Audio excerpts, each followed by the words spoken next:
What's up, everybody? It's JT Sports. I'm back to you guys with another video. In this video, I'm going to be talking about the impact players for the Miami Dolphins going into the 2019 NFL season. If you're new to the channel, make sure to like the video and subscribe. When you subscribe, also make sure to hit the bell icon so you never miss a video. I upload NFL videos and NFL content daily, so make sure to subscribe so you never miss a video. Now, the impact players for the Miami Dolphins going into the 2019 NFL season. Before I begin, I just want to say that I don't have quarterback Josh Rosen or Ron Fitzpatrick on this list just because nobody really knows who's going to be the starter. I have my prediction who I think will be the starting quarterback, but I'm gonna save that for another video. So for the sake of this video, I don't have them on this list. Just want to clear that up because quarterbacks, they are the only position in all of football to touch the ball every single play. So you got to have the starting quarterback of whichever team on the list. So I just didn't have them on the list. So I'm gonna let you guys know who I think will be the starting quarterback for this season in a different video. So the first guy that I have on this list is wide receiver DeVante Parker. Last season he missed 5 games. He had 309 receiving yards, 24 receptions, and 1 touchdown. Had a really disappointing season. Really has been a disappointment for the Miami Dolphins since they drafted him. Hasn't lived up to expectations. Coming in when he was getting drafted, people say he was supposed to be dynamic with the ball, very explosive guy. He was going to be a franchise caliber wide receiver for years and years to come. DeVante Parker has not lived up to that. I think you could say he was held back by Ryan Tannehill, but really is no excuses for him. And I think this year now, Ryan Tannehill is gone, so maybe a change of at the quarterback position, maybe that can get his career back on track. But I really don't know what it is with this guy. But I think he'll have a pretty solid year. I think he'll probably have 700, 800 receiving yards, probably have about 40 receptions and about four touchdowns. So that's my expectations for DeVante Parker coming into this season. The next guy who I have on this list is wide receiver Kenny Stills. Kenny Stills last season had 553 receiving yards, 37 receptions, and 6 touchdowns. Probably the most reliable wide receiver that the Miami Dolphins have on their roster. I think he is their best wide receiver that they have on the roster.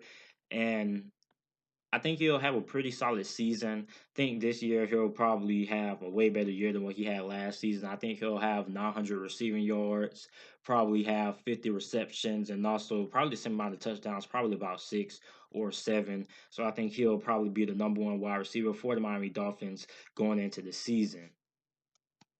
Next on this list, I have tight end Mike Gesicki. Now, Mike Gesicki, I thought he would have a very good rookie year, and obviously that was far from the case.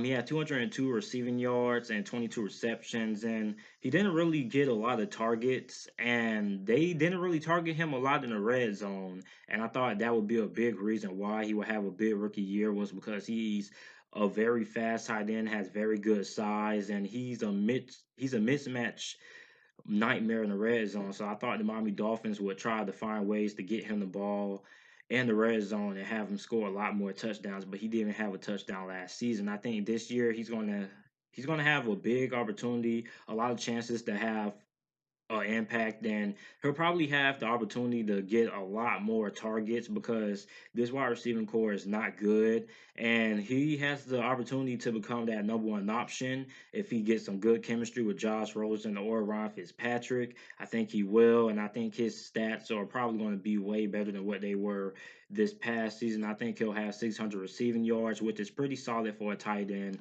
Probably have 40 receptions, and I like to hope that he's able to score a touchdown. And I think he'll probably score about 3 or 4 touchdowns this year.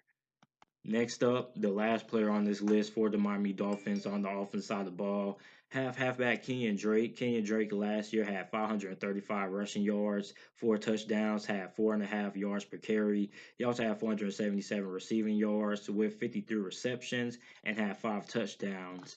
I thought Kenyon Drake would have had a better season, but I mean, those stats are pretty solid. I think this year he should have an opportunity to increase those stats by a lot.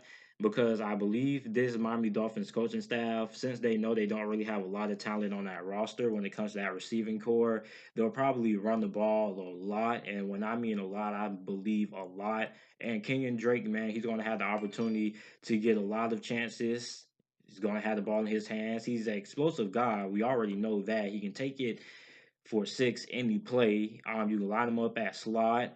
Has very good hands out the backfield. He's also a pretty solid running back, but he's not a running back who's going to get you those tough yards on third and inches and stuff like that. He's more of a finesse back, but I think he'll have a pretty good season for the Miami Dolphins coming into 2019.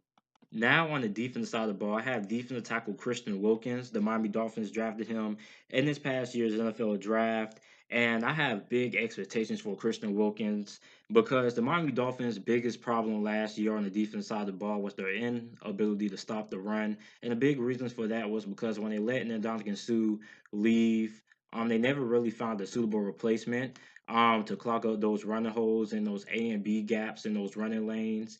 And Christian Wilkins is a guy who can do that. He's super athletic.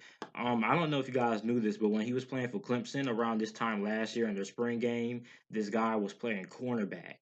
Cornerback. And last season for Clemson, he played in goal line formations. They had him at fullback. They had him at tight end as the extra blocker. So this guy is very athletic. I think he's going to have a big season for the Miami Dolphins, and I actually have him and my predictions for defensive rookie of the year. I think he'll be up in the running for that award. I think he's going to have a big season for the Miami Dolphins in his rookie year. Next on the list, we have linebacker Kiko Alonso. Last season he had 125 tackles, 3 interceptions, 6 pass deflections, 33 forced fumble, 3 forced fumbles, excuse me, and 1 fumble recovery. Kiko Alonso, he's not an elite linebacker. He's a solid linebacker. I think this year will be the year that he actually takes that step forward and becomes an elite linebacker because he's been on that line. He just hasn't crossed it yet. He's on that line of becoming an elite linebacker, but he just hasn't ran through it and hasn't hit the finish line yet of hitting that status yet. But I feel this year he will become an elite linebacker. He's going to have an extremely big year, in my opinion, for the Miami Dolphins. And I think he'll reach the Pro Bowl. I thought he should have went to the Pro Bowl last season, but I mean, I can understand why because he was on the Miami Dolphins. The Miami Dolphins weren't really that good, and other than when they got that miracle win versus the New England Patriots, nobody really even talked about the Dolphins like that. So he didn't really get a lot of attention, and I think that's a big reason why he didn't make it to the Pro Bowl last season. But this year, I have a strong feeling that he'll have a great season, which last season was pretty good. But I think this season he'll have a good year as well, and he'll also make it to the Pro Bowl. Next on this list, we have defensive back Minka Fitzpatrick. I have him listed as defensive back because I don't really know what position he's going to start at for the Miami Dolphins. Last season, he played slot corner and he played safety. So they put him he's very versatile, which was a big reason why he was drafted so high. And the previous draft was because of his versatility, his ability to play corner, which he was very good at. They had him lined up a lot at slot corner, which he was very good at. He had 80 tackles, 2 interceptions, 9 pass deflections. So he had a pretty good rookie year. In year two, I think he's going to have a nice year. I think he'll probably have 3, 4 interceptions. And I think he's going to be a nice piece alongside of XAVIEN Howard, who is the next guy on this list. Now, cornerback XAVIEN Howard, he just signed that big deal at the time of recording this a couple of days ago, and he deserves it. Last season, he had 35 tackles, 7 interceptions, 12 pass deflections, and 1 fumble recovery. XAVIEN Howard is on his way to becoming one of the best in the game. He's going to be a top 5 cornerback after this season. And a lot of people were complaining about the deal who weren't Miami Dolphins fans. They were talking about you don't sign cornerbacks to long-term deals or whatnot because they don't stay elite for long. Um, Anytime you have a player of this caliber, they want to sign long-term deals because they want longevity. They want insurance that they're going to be on that team for a long time. And XAVIEN Howard, man, he deserves it, man. This guy has 7 interceptions. He's the definition of a lockdown cornerback. He can play man-to-man. He can play zone. This guy's a beast, and he's super athletic. I mean, This dude reminds me of a younger version of Brett Grimes when Brett Grimes was actually very, very good. He reminds me a lot of Brett Grimes, but a lot faster and more athletic. And that's the crazy thing to say because Brett Grimes was very athletic. Brett Grimes had a lot of highlight reel interceptions. Of course, we can't forget that one-handed interception he had a few years back against Calvin Johnson. And Xavier Howard, to me, is a better version of him, but more athletic. And Xavier Howard is on his way to becoming a top five cornerback in the NFL. The last player I have on this list is safety Rashad Jones. Last season he had 72 tackles, 3 interceptions, and 9 pass deflections.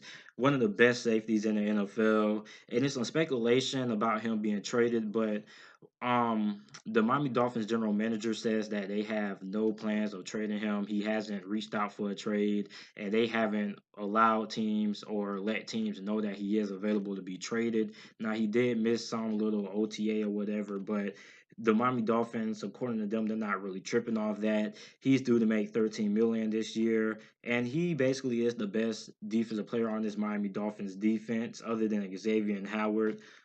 He's been one of the better safeties for a couple of years now in the NFL, and I think he's going to continue to be a solid player for the Miami Dolphins and being a very good safety in the NFL. And I think he'll have a pretty solid year this year as well. And that's it for this list. Let me know what you guys think. What are some guys that you felt should have been on this list? Also, make sure to like the video and subscribe to the channel. And thanks for watching.